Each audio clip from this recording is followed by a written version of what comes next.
Kalian pernah mikir nggak negara sekuat Amerika bisa pecah perang saudara lagi? Gila kan? Kedengerannya kayak film. Tapi hari ini kita bakal ngebongkar sebuah analisis yang, wah, cukup berani. Analisis ini bilang perang saudara kedua di Amerika itu bukan lagi kalau, tapi kapan kejadiannya. Jadi siap-siap ya, karena ini bakal bikin kita mikir keras. Oke, kita mulai dari angka yang bikin melotot ini, 434 juta. Ini bukan jumlah penduduknya loh. Menurut sumber yang kita bedah, ini adalah jumlah senjata api yang dimiliki warga sipil di sana. Jadi logikanya, senjatanya lebih banyak dari orangnya. Gimana tuh? Nah, ini dia premis utamanya. Analisis yang kita bahas hari ini tuh bener-bener nekat. Mereka bilang perang saudara Amerika kedua itu bukan lagi pertanyaan jika terjadi, tapi kapan akan terjadi. Sebuah klaim yang gede banget, dan sekarang kita akan coba bongkar satu-satu kenapa mereka bisa sampai pada kesimpulan ini. Oke, kita masuk bagian pertama. Biar paham argumennya, kita harus mundur sedikit, lihat sejarahnya. Menurut sumber ini, Amerika itu dari dulu punya semacam pola, kalau ada masalah, solusinya ya kekerasan. Coba deh lihat timeline ini. Sumber kita ini punya cara pandang yang beda banget. Revolusi tahun 1776 itu dianggap perang saudara pertama mereka. Terus ekspansi ke barat yang katanya Manifest Destiny itu disebut sebagai kolonisasi yang brutal. Terus ya perang saudara yang kita semua tahu. Jadi polanya kelihatan kan? Masalah muncul, solusinya bukan ngobrol baik-baik, tapi angkat senjata. Kutipan ini, wah, nusuk banget ya. Tapi ini intinya. Menurut analisis ini, DNA Amerika itu bukan diplomasi, tapi perang. Dan cara pikir inilah yang jadi dasar buat memahami apa yang terjadi di Amerika sekarang. Oke, sekarang kita lompat dari masa lalu ke masa kini. Analisis ini mengidentifikasi ada 3 retakan besar yang bikin Amerika sekarang itu ibaratnya ya bom waktu. Apa aja 3 retakan itu? Yuk kita lihat. Retakan yang pertama, over-militarisasi. Ini maksudnya apa? Gampangnya peralatan perang itu ada di mana-mana.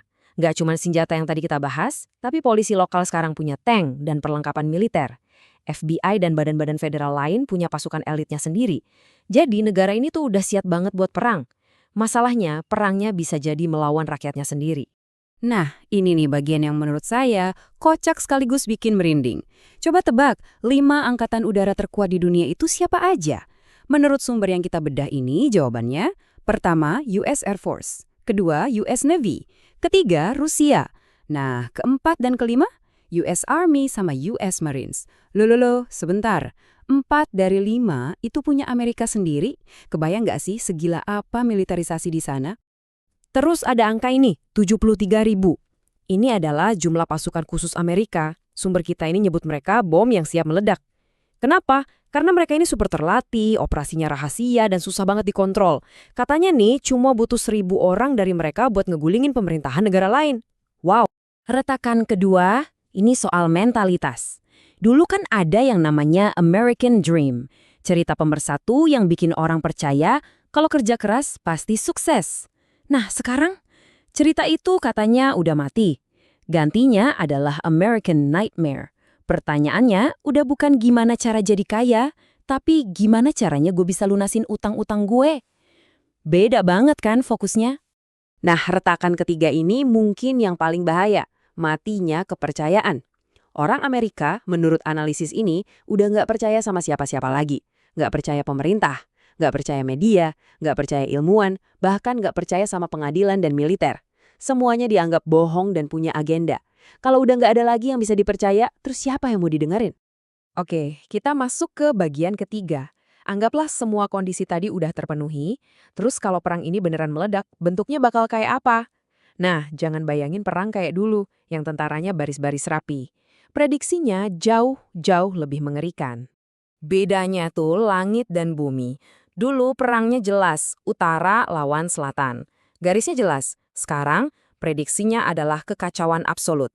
Nggak akan ada 2 pihak, tapi bisa jadi puluhan faksi. Bukan satu perang besar, tapi ratusan atau ribuan episode kekerasan kecil yang menyebar di seluruh negeri. Antar tetangga, antar kota. Kacau balau.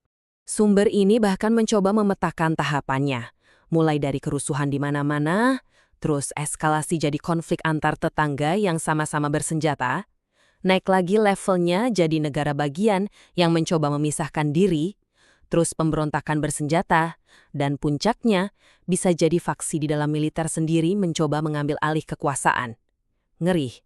Oke, ini bagian terakhir dan yang paling ditunggu-tunggu. Semua bahan peledaknya udah ada nih. Senjata di mana-mana, masyarakat yang terbelah, dan gak ada lagi yang bisa dipercaya. Sekarang tinggal satu hal, pemantiknya. Jadi apa atau siapa yang bakal menyalakan sumbu ini?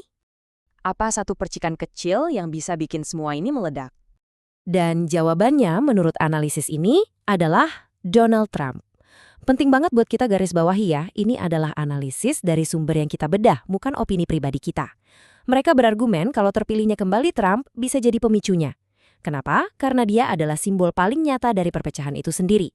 Buat setengah negara, dia pahlawan. Buat setengahnya lagi, dia musuh nomor satu. Gak ada ruang di tengah-tengah. Dan ini dia, plot twist-nya, prediksi paling liarnya. Kalau perang ini terjadi, siapa yang menang? Hasil akhirnya menurut mereka adalah Amerika berubah jadi negara teokrasi Kristen yang menutup diri dari dunia. Loh, kok bisa mereka? Alasannya, karena faksi inilah yang dianggap paling terorganisir, paling punya keyakinan kuat, dan yang paling rela berjuang, bahkan mati, demi visi mereka. Tentu saja, ini semua adalah analisis dari satu sumber yang sangat provokatif. Tujuannya bukan untuk menakut-nakuti, tapi untuk memancing kita berpikir kritis. Jadi, sekarang giliran kalian. Menurut kalian gimana? Apa ini skenario yang masuk akal? Atau cuma fiksi ilmiah yang terlalu jauh?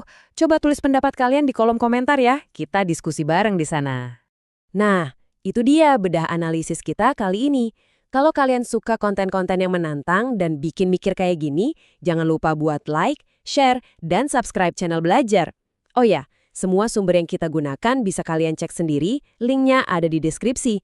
Sampai jumpa di pembahasan menarik berikutnya.